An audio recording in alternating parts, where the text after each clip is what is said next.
hard to talk about. Um, Also, hi, I haven't posted a video in a long time. I used to make videos of me riding around Baltimore on my bike, but I have a lot of hobbies that kind of come and go. But maybe one day I'll pick it back up. Um, but anyway, I wanted to come back and share a story that happened to me in September of last year.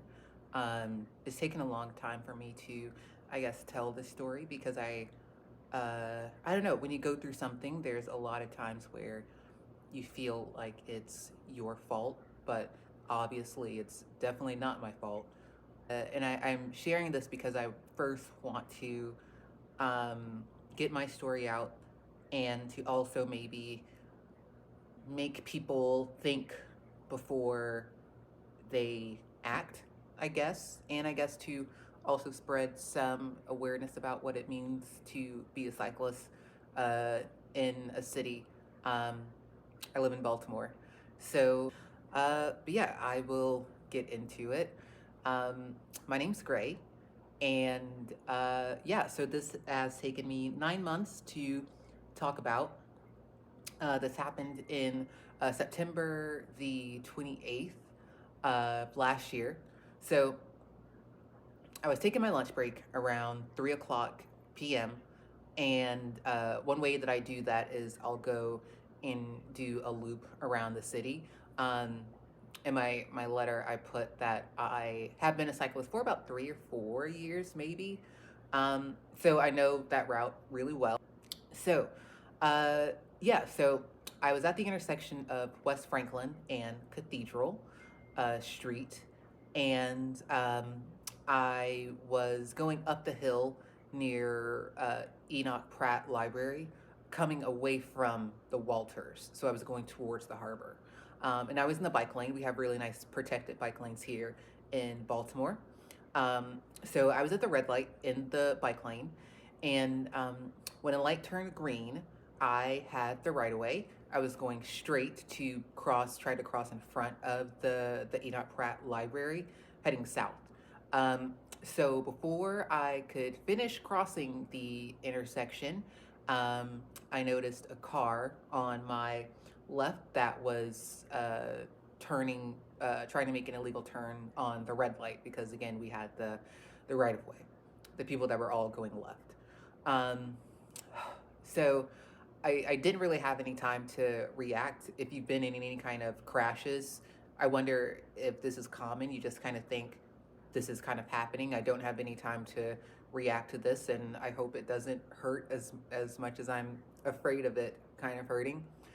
Um, so the car driver hit me on the left side of my bike, and I fell on my right side on the street. I was wearing a helmet, but I did hit my head. Um, and after that, you never really know what's going to happen. I guess I wondered I was going to get fully run over. Luckily, that didn't happen. Um, in that moment, I checked to see if I had any kind of major injuries. I didn't. At least that's what I thought at the time. Um, I heard cars that were honking and people that were yelling. For some reason, I thought they were yelling at me, uh, but they were yelling actually at the driver. So shout out to Baltimore for doing that for me. So unfortunately, the driver was yelling and laughing at them, and this is the moment when you think that they get out of the car and then we exchange information, and this is like a 7-minute video, but unfortunately it's not. He actually looked at me and he was laughing and he said, sorry, it's my birthday, and he drove away. um, I know who this person is now, and we'll get to that later. Um, so I got up, and I think the first thing I saw was that the front license plate of their car was on the ground. So it connected with my bike in the back and was there after they had driven off. Um, So I got that up, and I believe the driver of the car saw this, which will come back later. Um, so I got myself up and made my way over to the corner where the women's shelter is, across from the not Pratt Library. I think it's called My Sister's Place Women's Shelter. Um, so I got on the corner, and there were two women that were there. They were trying to cross the street. They had saw everything, and they had passed me a license plate. I'm sorry, not a license plate. They passed me a business card of a person, a woman who wanted to help be a witness of what happened. And I got that. I said thank you, and then I went to the side of on the corner where I was after everything had happened. Um, so I had that. I had the license plate. I was like, okay, this is going, I guess, okay. It was scary. It was extremely scary. I think one of my biggest fears is um, like a major physical injury, because I get around on my bike. So, and it's really nice being really independent that way. So, as I was standing there, about maybe 5 minutes later, I was trying to call the police, and I'm not from here. I'm from Charlotte, North Carolina. So I don't, and even still, I'm not good with street names. I can tell you where the library is, but I could tell you now, but I couldn't tell you the intersection or anything. So it was tough trying to call the police and trying to give them that information. So as I was standing there on the corner, a man approached me, and he was a clean-cut looking guy, and I thought that he was a police officer. So this man pretty casually said, he looked at me, and he kind of looked concerned in a way, but he wasn't. So he said, were you just hit by a car? And I said, yes. And I actually hung up the phone with 911 because, again, I thought that they were a police officer. And I was like, great, an officer's here. Unfortunately, this person next said, the driver is on the phone and they want to talk to you. So this was actually the passenger of the person who hit me in the car. So I don't know how I thought to do this, but it was the right thing to do. So he handed me the phone, and he said, the driver is on the phone that hit you with this car. He was, again, the passenger. So instead of saying anything, I took the phone, and I had my phone out, and I took a picture of the number that was on the screen, and I handed the phone back. So he got upset, and he's like, oh, you took a picture of my phone, you took a picture of my phone, like, who cares? And so he ran away. So I guess at this point it started to feel weird, scary. I mean, I was still having like the adrenaline rush of everything that had just happened. I had never been in any kind of serious, I've been in car wrecks before, but I wasn't at fault. I had been rear-ended. So this is like the first time something this major had happened to me. So that first guy had ran away after I took a picture of the phone number and handed it back to him. So I called my friend Greg for help. It's kind of weird when you think, I watch a bit of true crime, and it's weird when you hear people, they like call other people instead of the police, and you're always like, why didn't they just call the cops? Why are they calling their mom when this crazy thing happened? And I don't know why I didn't call the cops again, but it just felt right to kind of have. I thought it was over. I think that's what it was. I thought that it was the situation was over. I got the guy's phone number. I got his license plate. I got a business card. The second part where the guy came up, that sucked, but he's gone now. And I was like, okay, I'll call the cops later. I'm going to call my friend to maybe get some help, some advice, some support. And so I was talking with my friend on the phone. The man from before, that was the passenger, in the car that hit me. He came back with the actual person that hit me in the car, and this person says, "I'm a basketball player. I'm a basketball player. I'm a basketball player." And so he, in some attempts to like get me to like kind of hide everything that was happening for some sort of money, like he could just give me money, and I'd be like, okay, I guess it's fine.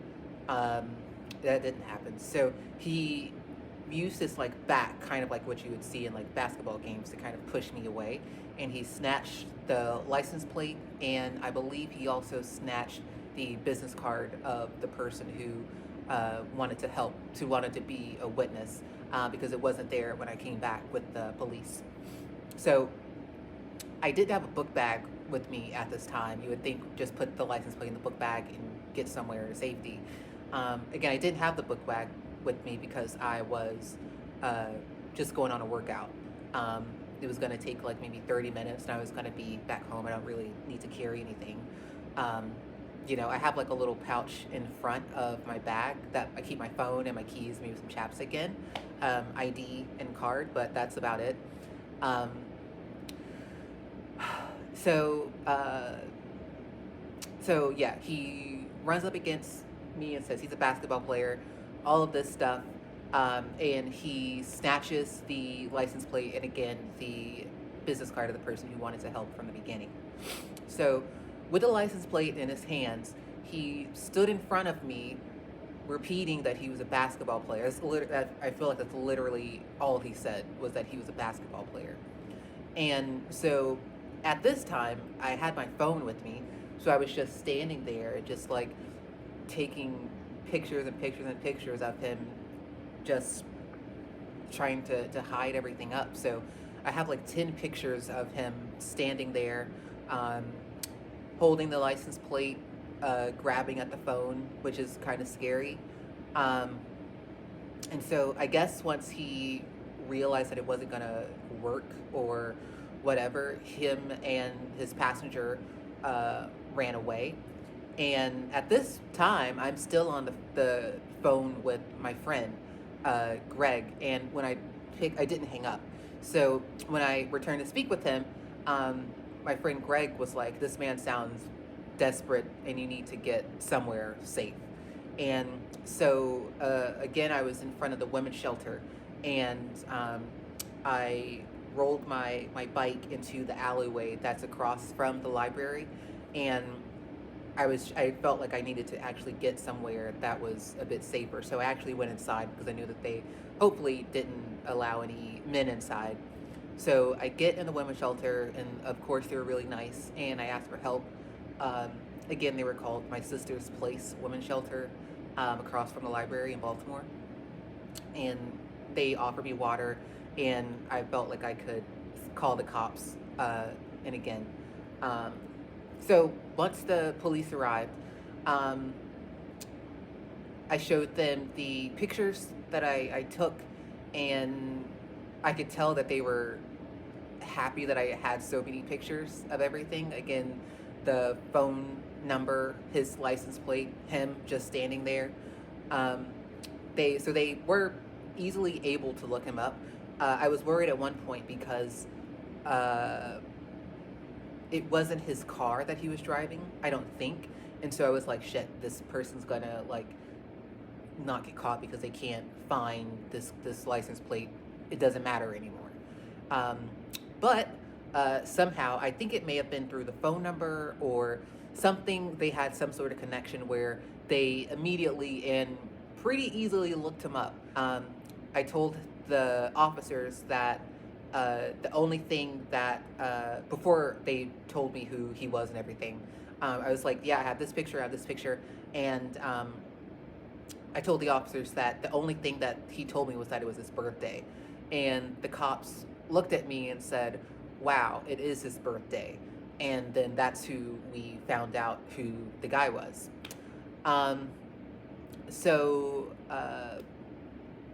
This part sucks the most, I think, was that, and I wrote this in a letter, that there was no way of me knowing what his birthday was unless he would have told me when he hit me. Again, he hit me with his car and said, "Sorry, it's my birthday," and drove off.